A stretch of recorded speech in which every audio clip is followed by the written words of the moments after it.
Hello दोस्तों, स्वागत है आपका फिज़िकल एजुकेशन में। आज हम आपके लिए लेके आए हैं डोपिंग टॉपिक, जो कि अपने फिज़िकल एजुकेशन और स्पोर्ट्स के अंदर बहुत ही महत्वपूर्ण टॉपिक है। और आपको बताएंगे कि किस तरह से डोपिंग का जो प्रभाव है वो अपने शरीर पे पड़ता है और किस तरीके से ये मतलब खिलाड़ियों के लिए लाभदायक है, नुकसानदायक है और इसका उपयोग अपने क्यों करते हैं। तो अभी तक जिन दोस्तों ने इस पेज को सब्सक्राइब नहीं किया है, सब्सक्राइब करें, अपने दोस्तों के साथ शेयर करें, वीडियो को ज़्यादा से ज़्यादा लाइक करें, कमेंट करें और कमेंट करके हमें बताएं कि आपको ये क्लास कैसी लगी। तो चलिए दोस्तों, आज हम बात करते हैं डोपिंग के बारे में। तो अपना जो टॉपिक है डोपिंग, उस पर अपने बहुत ही विस्तार से और बहुत ही महत्वपूर्ण तथ्य जो है वो लेके आए हैं। तो चलिए, अपना टॉपिक है डोपिंग। तो अपने डोपिंग का जो क्वेश्चन था वो था, what is doping and its effect on performance. मतलब जो प्रदर्शन करने पे जो इसका प्रभाव पड़ता है डोपिंग का, वो क्या है और डोपिंग क्या है। तो इसमें जो डोपिंग है उसके बारे में अपने थोड़ा सा बात करते हैं। आधुनिक युग में प्रत्येक खिलाड़ी जो है अपने विश्व विजेता या खुद का जो रिकॉर्ड है वो सबसे ऊंचा बनाना चाहता है, जिसके कारण कुछ एक खिलाड़ी किसका प्रयोग करते हैं, डोपिंग का प्रयोग करते हैं। अर्थात मतलब कुछ मादक पदार्थों का जो है वो उपयोग करते हैं। ठीक है, मादक पदार्थ में जैसे कुछ नशीले इंजेक्शन हो गए और कुछ दवाइयाँ हो गई, उनका प्रयोग करते हैं। इसके कारण मतलब क्या है कि वो अपने जो टॉप रिकॉर्ड है, क्या चीज़ है, जो टॉप रिकॉर्ड है, ठीक है, रिकॉर्ड तो वो बना लेते हैं, ठीक है, मगर इसका जो प्रभाव है, ठीक है, इसका क्या जो इफेक्ट है, क्या इसके जो इफेक्ट है वो किस पे पड़ते हैं, अपने ह्यूमन बॉडी पे पड़ते हैं। किस पे पड़ते हैं अभी, ह्यूमन बॉडी पर जो है इसका प्रभाव पड़ता है। अब इसके मतलब यही है कि आधुनिक युग में प्रत्येक खिलाड़ी विश्व विजेता बनना चाहता है, जिसके कारण वह कुछ एक खिलाड़ी जो है डोपिंग का प्रयोग करते हैं। इसके कारण वे खेलों में लाभ तो उठा लेते हैं, परंतु बाद में इसके बुरे प्रभाव उनके शरीर पर पड़ते हैं। यहाँ तक आपको समझा दिया। उसके बाद में डोपिंग करने वाले खिलाड़ी बाद में बहुत सी बीमारियों से घिर जाते हैं, जिसके कारण कुछ एक की मृत्यु हो जाती है। ये बात बहुत ही सही है कि मतलब जो डोपिंग है, डोपिंग का अगर अपने प्रयोग कर रहे हैं, ठीक है, डोपिंग का प्रयोग कर रहे हैं, तो डोपिंग के प्रयोग के द्वारा क्या होता है कि अपने उसका लाभ तो उठा लेते हैं। जैसे अपने टॉप रिकॉर्ड बनाना है, ठीक है, टॉप रिकॉर्ड तो बना लेते हैं। टॉप रिकॉर्ड बनाने के बाद में क्या होता है, जैसे जैसे समय बीतता है, अपने कोई भी एक्सरसाइज का क्या करते हैं, अभ्यास अपने करते हैं। अभ्यास करना अपने बंद कर देंगे तो अपने उस डोपिंग का भी अपने बंद कर दिया, उस डोपिंग को भी अपने बंद कर दिया। तो डोपिंग को बंद करने के बाद में वो अपना नेगेटिव इफेक्ट दिखाना स्टार्ट कर देता है, जिसके कारण क्या हो जाता है, कुछ एक खिलाड़ियों की क्या हो जाती है, मृत्यु हो जाती है। उसके बाद में मतलब इसमें हृदय रोग होते हैं। हृदय रोगों में क्या, जैसे मतलब कैंसर टीबी जैसी जो भयानक बीमारियां होती है वो खिलाड़ियों को लग जाती है, जिसके कारण उनकी मृत्यु हो जाती है। खेलों में इन मादक दवाइयों का सेवन करने वाले खिलाड़ियों से पदक छीन लिए जाते हैं। ये बात बहुत सही है। मतलब जो खिलाड़ी होते हैं, ठीक है, जो डोपिंग करते हैं या मादक दवाइयों का सेवन जो करते हैं, उनसे क्या है, जो वो पदक प्राप्त करते हैं, जो भी वो टॉप रिकॉर्ड बनाने के बाद में उनको जो प्राइज़ दिए जाते हैं वो उनसे छीन लिए जाते हैं। फिर क्या होता है कि मतलब ये उस खिलाड़ी के लिए बहुत सी शर्मनाक बात है कि मतलब वो बंदा प्रयास कर रहा है, ठीक है, अब मान लो मैं प्रयास कर रहा हूँ, डोपिंग भी कर रहा हूँ। पहले मैंने प्रयास किया कि मैंने डिस्ट्रिक्ट खेल लिया, ठीक है, डिस्ट्रिक्ट के बाद में मैंने क्या किया, स्टेट भी खेल लिया। स्टेट खेलने के बाद में मुझे लगा कि मेरे को जो नेशनल के अंदर जो है टॉप रैंक हासिल करनी है, जिससे मैं इंटरनेशनल लेवल पे जा सकूँ। इसलिए मैंने क्या किया, डोपिंग का सहारा लिया और मैं कहाँ पहुँच गया कि नेशनल पहुँच गया। नेशनल से कहाँ पहुँच गया मैं इंटरनेशनल के बाद में मैं सोचता हूँ भी मैं वर्ल्ड में खेलूँ। तो वर्ल्ड में खेलने के बाद में जो है मैं डोपिंग के कारण वर्ल्ड में तो पहुँच गया, मतलब यहाँ तक पहुँच गया, मैं ये सीमा थी यहाँ तक पहुँच गया। पर यहाँ से ये जो लास्ट वाले 3 स्टेप है ना, नेशनल, इंटरनेशनल और वर्ल्ड, इन तीनों में जो मैंने पदक प्राप्त किए थे, ठीक है, ये तीनों पदक जो है अपने से छीन लिए जाएंगे, क्योंकि ये किसके द्वारा लिए गए थे, अपने डोपिंग के द्वारा लिए गए थे। अपने मतलब डोपिंग करने के बाद में जो भी पदक प्राप्त करते हैं वो अपने से छीन लिए जाते हैं, और ये एक खिलाड़ी के लिए बहुत बड़ी शर्मनाक बात है। उसके बाद में बात करते हैं कि इसका अर्थ क्या है डोपिंग का। डोपिंग एक ऐसी प्रणाली है जिसके माध्यम से खिलाड़ी दवाइयों का प्रयोग करके उच्चतम प्रदर्शन करते हैं। अभी मैंने जैसे आपको बताया कि डिस्ट्रिक्ट से कहाँ पहुँचा, स्टेट, ये आ गया स्टेट पे मैंने प्रदर्शन किया, मैंने पहुँच गया नेशनल में मैंने डोपिंग का प्रयोग किया और कहाँ पहुँच गया इंटरनेशनल, और इंटरनेशनल से डोपिंग का प्रयोग करके कहाँ पहुँच गया मैं वर्ल्ड पहुँच गया। तो वर्ल्ड में क्या है, मैं अच्छा प्रदर्शन कर रहा हूँ, यहाँ मैंने प्रदर्शन किया और मेरे को जो है फर्स्ट रैंक या गोल्ड मेडल प्राप्त हुआ, ठीक है। ये चीज़ें अपने प्राप्त तो कर लेते हैं, मगर इसका जो है डोपिंग के कारण जो है ये यहाँ से लेके और यहाँ तक जो अपना सफ़र था, नेशनल से लेके और वर्ल्ड तक का जो सफ़र था, वो अपने जितने भी सर्टिफिकेट वगैरह या जितने भी प्राइज़ वगैरह है वो सारे कुछ अपने से क्या कर लिए जाते हैं, छीन लिए जाते हैं। उसके बाद में इसका दूसरा है, प्रतियोगिता से पहले कृत्रिम रूप से दवाइयों का सेवन करके अपने प्रदर्शन को सुधारना डोपिंग कहलाता है। ये भी बात सही है, मतलब जो दवाइयों का प्रयोग करके अपने जो है अपने प्रदर्शन को सुधारते हैं। जैसे कि अपने आर्चरी की बात करते हैं, आर्चरी या जो धावक है वो बहुत सी मतलब मेडिसिन जो होती है उनका प्रयोग करके उनको थकान ना आए, इसलिए वो जैसे लंबी दूरी का धावक होता है वो क्या करता है कि उस मेडिसिन का प्रयोग करता है, और जब वो भागता है जैसे क्रॉस कंट्री वगैरह में वो अपनी रेस लगाता है तो उसको थकान महसूस नहीं होती, और वो अपना जो प्रदर्शन क्या करता है, उच्च प्रदर्शन करता है। उच्च प्रदर्शन तो करता है मगर उसके शरीर पे वो क्या है, रॉन्ग इफेक्ट है, तो इसलिए अपने को डोपिंग नहीं करनी चाहिए। उसके बाद में आगे चलते हैं, आगे चलने के बाद में क्या है, अंतर्राष्ट्रीय संघ ने डोपिंग को 3 वर्गों में विभाजित किया है। ये बात भी सही है, जो डोपिंग है उसको कितने वर्गों में विभाजित किया है, तो अंतर्राष्ट्रीय खेल संघ है जो अपना, उसने 3 भागों में विभाजित किया है। नंबर 1 है डोपिंग फर्स्ट क्लास, उसके बाद है डोपिंग सेकंड क्लास और डोपिंग थर्ड क्लास, ये 3 है। तो अब अपने पहले बात करेंगे डोपिंग फर्स्ट क्लास के बारे में। डोपिंग फर्स्ट क्लास के बारे में अपने चर्चा करेंगे। तो डोपिंग फर्स्ट क्लास के अंदर क्या चीज़ है, डोपिंग फर्स्ट क्लास में जो है अंतर्राष्ट्रीय खेल संघ ने डोपिंग फर्स्ट क्लास में निम्नलिखित दवाइयों पर प्रतिबंध लगा दिया। मतलब जो फर्स्ट क्लास डोपिंग है उसके अंदर ये 4 प्रकार की दवाइयाँ हैं, इन चारों पे जो है प्रतिबंध लगा दिया। नंबर 1 पे कौन सी है, नंबर 1 पे आपकी स्टिमुलेंट्स पे जो है इसने प्रतिबंध लगा दिया है। ये क्या है, 1976 के जो है सियोल ओलंपिक हुए थे, कहाँ हुए थे ओलंपिक, सियोल में हुए थे, सियोल ओलंपिक। इन ओलंपिक में जो है अंतर्राष्ट्रीय खेल संघ ने इस दवाई का सेवन किए हुए खिलाड़ियों का प्रशिक्षण किया, और जिनका जो रिजल्ट पॉजिटिव आया था उनको इस खेल से बाहर कर दिया।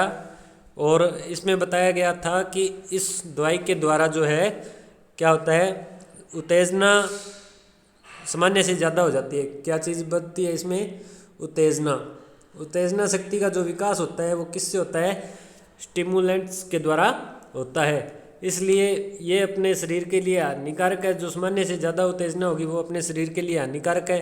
तो इसलिए जो है इस दवाई का प्रतिबंध कर दिया था।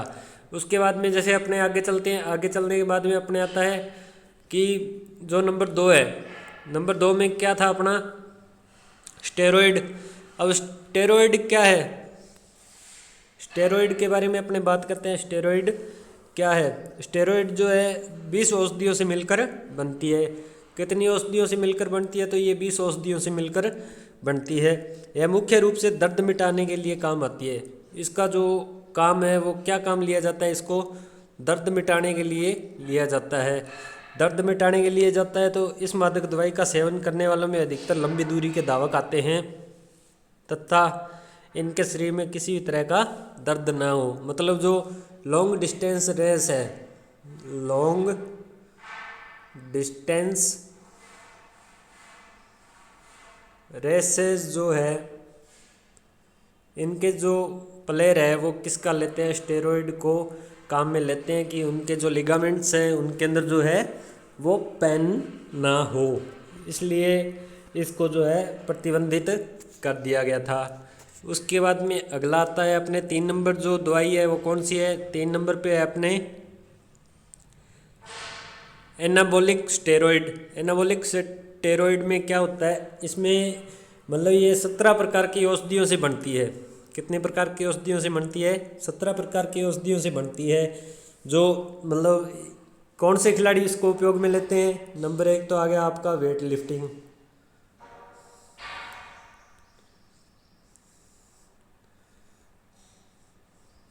वेट लिफ्टिंग आ गया। उसके बाद में आ गया आपका रेसलर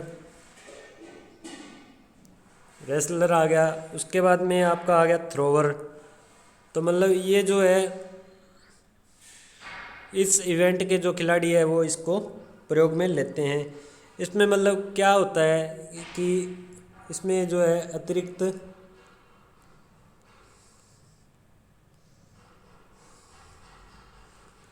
अतिरिक्त शक्ति का विकास होता है,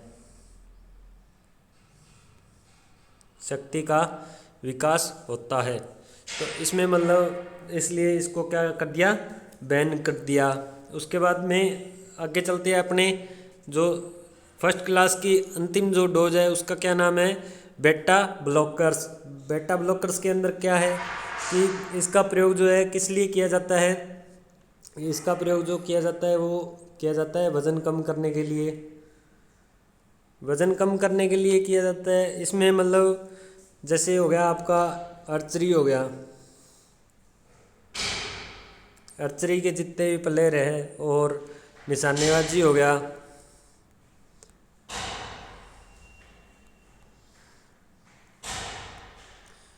निशानेबाजी हो गया। उसके बाद में आपका हो गया जैसे जो भी ये हो गए निशानेबाजी हो गया, कुश्ती हो गया, इसमें जो है वेट कम करने के लिए इसको जो है उपयोग में लिया जाता है ताकि कार्य क्षमता को बढ़ाने का काम करती है। वेट लॉस होगा तो अपने कार्य करने की क्षमता क्या होगी, प्लस होगी, इसलिए इस दवाई का प्रयोग किया जाता है और इसको भी बैन कर दिया गया। उसके बाद में बात करते हैं अपने नंबर 2। नंबर 2 था अपना डोपिंग सेकंड क्लास। इसमें अपने क्या है जो डोपिंग है सेकंड क्लास, उसमें अपने 2 प्रकार से डोपिंग है। एक तो ब्लड डोपिंग है, उसके बारे में अपने चर्चा करेंगे। उसके बाद में फार्माकोलॉजिकल, केमिकल और फिजिकल मैनिपुलेशन जो है डोपिंग के बारे में अपने चर्चा करेंगे। इन 2 के बारे में अपने चर्चा करेंगे, इसलिए अपने सबसे पहले करते हैं ब्लड डोपिंग के बारे में। ब्लड डोपिंग क्या है, इसमें मतलब आधुनिक युग में खिलाड़ी अपने खून के द्वारा ही इसका प्रयोग करते हैं। मतलब ब्लड डोपिंग है तो खून के द्वारा ही की जाएगी। प्रतियोगिता से 4-5 महीने पहले खिलाड़ी अपने खून को निकालता है और फ्रिज में लगा देता है, ठीक है। मतलब जो डोनेट करता है खुद के लिए ही वो डोनेट करता है और इसको एक फ्रिज में लगा देता है। उसके पश्चात प्रतियोगिता से ठीक 7 दिन पहले, मतलब 1 सप्ताह पहले जो है उसी खून को वह एक इंजेक्शन या टिक्के के द्वारा अपने शरीर में चढ़ा लेता है, जिसके कारण उसमें हीमोग्लोबिन की मात्रा बढ़ती है। इससे खिलाड़ी या एथलीट सामान्य से अधिक प्रदर्शन करता है। मतलब जो 7 दिन पहले जो ब्लड चढ़ाएंगे उससे क्या होगा, अपने शरीर में हीमोग्लोबिन बढ़ेगा, मतलब Hb+ होगा। Hb+ होगा तो क्या करेगा, मतलब जो परफॉर्मेंस लेवल है, पहले मान लो आपका परफॉर्मेंस लेवल था 10+ और अब मतलब ये हीमोग्लोबिन डालने के बाद में आपका परफॉर्मेंस आ रहा है 15+, तो मतलब ये वृद्धि हुई है। इसको क्या कहते हैं, अपने ब्लड डोपिंग कहते हैं। उसके बाद में अपने हैं इसमें क्या होता है, जब खिलाड़ी मादक पदार्थ का सेवन करता है उसके पश्चात वह प्रोबिनेट दवाई का सेवन करता है। प्रोबिनेट दवाई का सेवन करता है। इसका सेवन करने से परीक्षण के समय कोई परिणाम नहीं आता।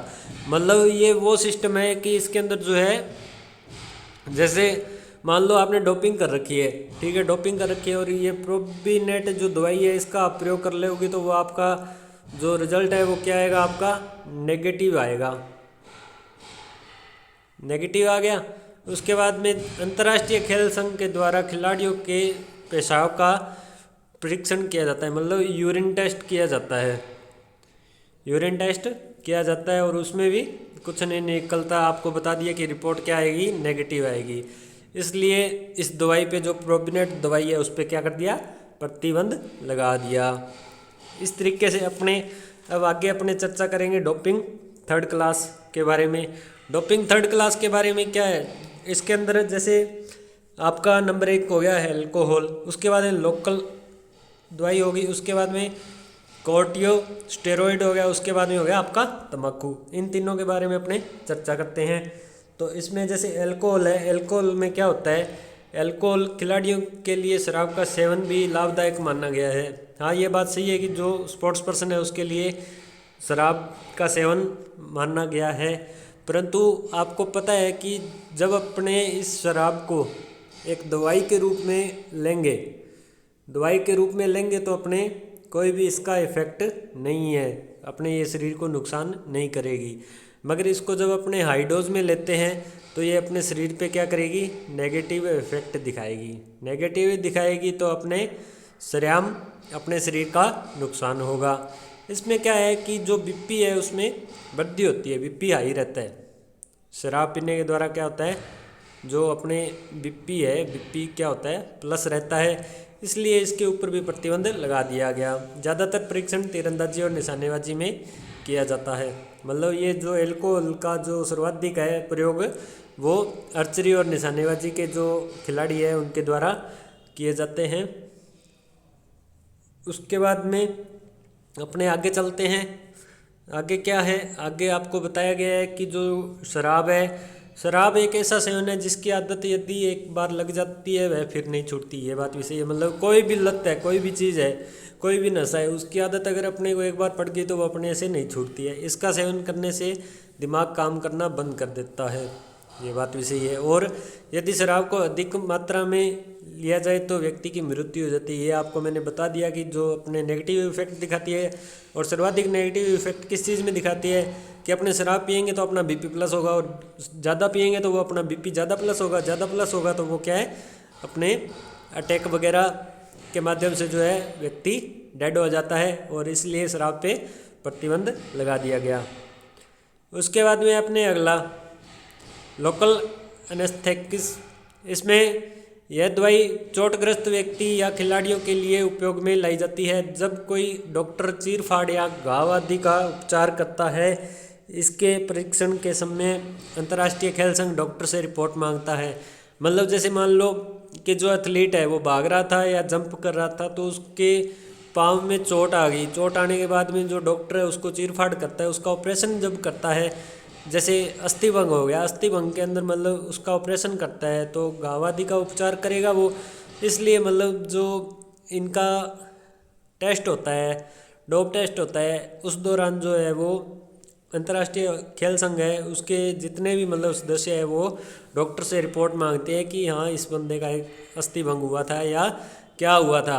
कई बार आज के टाइम में तो मतलब फेक रिपोर्ट्स भी बहुत ज़्यादा आती है। उसके बाद में अपने नंबर 3 कोर्टियोस्टेरॉइड।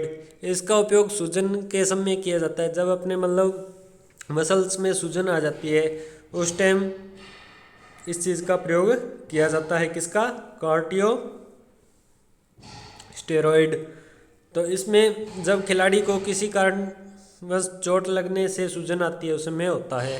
परीक्षण के दौरान इसमें अंतर्राष्ट्रीय खेल संघ जो है वो डॉक्टर से इसकी रिपोर्ट मांगता है। और उसके बाद में अपना तंबाकू का सेवन भी खिलाड़ियों के लिए हानिकारक है, ये बात भी सही है। उसके बाद में अपने बात करते हैं कि डोपिंग के इफेक्ट क्या है। डोपिंग के इफेक्ट क्या है। अब डोपिंग के इफेक्ट के बारे में अपनी चर्चा करते हैं। तो डोपिंग का सबसे पहला जो इफेक्ट है वो तंत्रिका तंत्र पर प्रभाव है। तंत्रिका तंत्र पर प्रभाव, तंत्रिका तंत्र पर मतलब कैसे पड़ता है कि जैसे मान लो जब डोपिंग का सेवन करता है तो सबसे पहले उसका जो प्रभाव पड़ेगा वो किस पे पड़ेगा, अपने जो तंत्रिका तंत्र है उस पर पड़ेगा।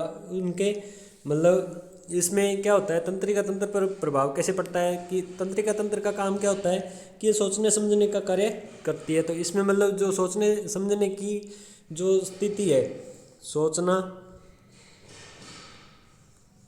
और समझना, इस शक्ति का जो होता है इसके अंदर विकास होता है। किसके अंदर, तंत्रिका तंत्र के प्रभाव के अंदर इस चीज़ का विकास होता है। ये अपना अच्छा इफेक्ट दिखा रही है डोपिंग। उसके बाद में अगला रक्तचाप में वृद्धि, मतलब बीपी में वृद्धि, बीपी हाई होना। किसी खिलाड़ी के द्वारा डोपिंग के सेवन से रक्त प्रवाह में वृद्धि हो जाती है, मतलब बीपी हाई हो जाता है उसका। तो बीपी में वृद्धि होने के कारण वो जो है अपना प्रदर्शन काफ़ी ऊंचा दिखाता है, मतलब इसमें जो है अपना प्रदर्शन जो है वो प्लस दिखाता है। परफॉर्मेंस लेवल जो है वो उसकी क्या होती है, प्लस होती है।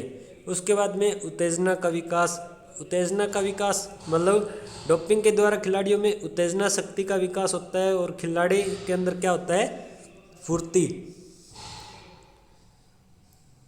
फुर्ती आ जाती है। और जिसके कारण मतलब इस फुर्ती के विकास के कारण जो है उत्तेजित होकर वो अच्छा प्रदर्शन करता है। उसके बाद में अगला पॉइंट है मांसपेशियों का विकास। मांसपेशियों के विकास में क्या होता है कि कुछ एक खिलाड़ी अपनी मांसपेशियों का विकास करने के लिए दवाइयों का सेवन करते हैं, मतलब मसल्स बनाने के लिए जो क्या करते हैं वो डोपिंग का प्रयोग करते हैं। मतलब जितना ज़्यादा इसका मांसपेशियों का विकास होगा उतना ही ज़्यादा मतलब वो जो है खिलाड़ियों में उस प्रदर्शन करने में जो शक्ति है वो बढ़ती है। उसके बाद में शारीरिक क्षमता पर प्रभाव, मतलब शारीरिक क्षमता पर प्रभाव कैसे पड़ता है, तो मतलब डोपिंग के द्वारा खिलाड़ियों की शारीरिक क्षमता पर प्रभाव पड़ता है, अर्थात खिलाड़ी सामान्य से अधिक शारीरिक क्षमता का विकास अपने अंदर कर लेता है। डोपिंग के द्वारा जो है वो शारीरिक शक्ति बढ़ा लेता है। उसके बाद में सहन शक्ति का विकास। सहन शक्ति के विकास में क्या होता है, सहन शक्ति के विकास में यही है डोपिंग के द्वारा जो खिलाड़ी है वो अपने अंदर सहन शक्ति, मतलब आपको पता है कि जैसे मान लो कोई भी टीम के खिलाड़ी है, दो टीमों का आपस में मैच चल रहा है और उसमें जैसे अपने वैसे भी सहन शक्ति होती है। फिजिकल एजुकेशन के जितने भी खिलाड़ी है, स्पोर्ट्स के जो भी बंदे हैं उनमें सहन शक्ति होती है। तो इसमें जो विकास होता है सहन शक्ति का वो कैसे होता है कि जब उन्होंने डोपिंग कर रखी है तो वो मतलब अपने जो है आपसी तालमेल बनाए रखेंगे, जिसके कारण उनकी सहन शक्ति का विकास होता है और खेल के दौरान कोई भी बाधा नहीं आती है। उसके बाद में लचकता का विकास, और लचकता के विकास के अंदर क्या बता सकते हैं अपने, मतलब डोपिंग का प्रयोग करके खिलाड़ी लचकता का विकास करता है। और इसके अंदर मतलब जो है लचकता किस खेल में सर्वाधिक होती है, तो आपको पता होना चाहिए कि कौन से खेल के अंदर जो है सर्वाधिक लचकता होती है। तो अभी आपको बताते हैं कि सर्वाधिक लचकता जो होती है वो होती है अपने जिम्नास्टिक में। जिम्नास्टिक के अंदर जो है सर्वाधिक होती है क्या, लचकता, जिसको अपने बोलते हैं फ्लेक्सिबिलिटी। फ्लेक्सिबिलिटी जो है वो सर्वाधिक किसके अंदर होती है, जिम्नास्टिक के अंदर होती है। उसके बाद में थकान कम होना। थकान कम होने का मतलब क्या है, जब अपने मतलब डोपिंग कर रखी है तो अपने जो है कोई भी कार्य करते हैं तो उसमें अपनी थकान महसूस नहीं होती है। और ये थकान मतलब जो लॉन्ग डिस्टेंस रेस के जितने भी धावक होते हैं, लॉन्ग डिस्टेंस रेसेज के जितने भी खिलाड़ी होते हैं वो इसका प्रयोग करते हैं। नींद कम आना, मतलब कुछ एक दवाइयाँ ऐसी भी होती है जिसके कारण खिलाड़ियों को नींद कम आती है और वह अपना अभ्यास जो है वो लगातार रखते हैं। जो अपने आपको कंडीशनिंग करवाई थी उसके अंदर भी आपको बताया था कि जो लगातार प्रशिक्षण है उसके अंदर अपने लगातार प्रशिक्षित होते रहते हैं, प्रशिक्षण करते रहते हैं। तो उस तरीके से मतलब जो है इसमें भी जो अपने विद्यार्थी है, खिलाड़ी है, वो अपना परीक्षण जो है वो लगातार चलता रहता है, अभ्यास निरंतर चलता रहता है। इसमें उनको जो है नींद कम आती है। उसके बाद में वजन कम करना। वजन कम करने से क्या तात्पर्य है? वजन कम करने से तात्पर्य है कि कुछ एक दवाइयाँ ऐसी होती है जिनसे खिलाड़ी अपना वजन कम करते हैं, और इसका जो प्रयोग है सर्वाधिक जो भार वर्ग में खेल खेले जाते हैं उनमें सर्वाधिक प्रयोग में लाई जाती है। भार वर्ग में जैसे कुश्ती हो गया, वेट लिफ्टिंग हो गया, और तीरंदाजी हो गया, निशानेबाजी हो गया, इनमें जो है ये सर्वाधिक उपयोग में लाई जाती है। तो दोस्तों अभी तक जिन्होंने हमारे इस वीडियो को सब्सक्राइब नहीं किया, सब्सक्राइब करें और अपने दोस्तों के साथ वीडियो को शेयर करें, और ज़्यादा से ज़्यादा कमेंट करके बताएं कि आपको ये क्लास कैसी लगी। और कल एक बच्चे का कमेंट आया था कि सर आप कैंप टॉपिक की क्लास डालिए, तो आपको बता दें कि कल अपने जो क्लास रहेगी वो कैंप टॉपिक की रहेगी, और बहुत जल्द आपकी जो है पॉलिटिकल साइंस की क्लास लेके आ रहे हैं मनप्रीत मैडम, जो अपने साथ नए जुड़े हैं, और बहुत ही जल्द आपके लिए पॉलिटिकल साइंस की क्लासेस जो है वो नियमित रूप से स्टार्ट कर देंगे। इसलिए रीट वाले भी और अन्य सभी भर्तियों वाले विद्यार्थी भी इसको सब्सक्राइब कर लें, ताकि आपको पॉलिटिकल का सिलेबस अच्छे से प्राप्त हो सके, जिसका आपने कोई चार्ज नहीं है। और इसमें मतलब आपने टेस्ट सीरीज़ भी ज्वाइन करनी है जिसका कोई चार्ज नहीं है। और इसमें मतलब जो संडे टू संडे अपना टेस्ट होता है उसमें विद्यार्थियों को क्या किया जाता है कि प्राइज़ दिया जाता है। इसलिए ज़्यादा से ज़्यादा विद्यार्थी इसको सब्सक्राइब करें और अपने स्वास्थ्य का ध्यान रखने और अपने जो घर पे जितने सदस्य हैं उनके स्वास्थ्य का ध्यान रखें, सोशल डिस्टेंस बनाए रखें और छोटे बच्चों को बाहर ना निकलने दें तथा घर पे रहें, सुरक्षित रहें। धन्यवाद दोस्तों, मिलते हैं अपने अगले वीडियो में। जय हिंद, जय भारत।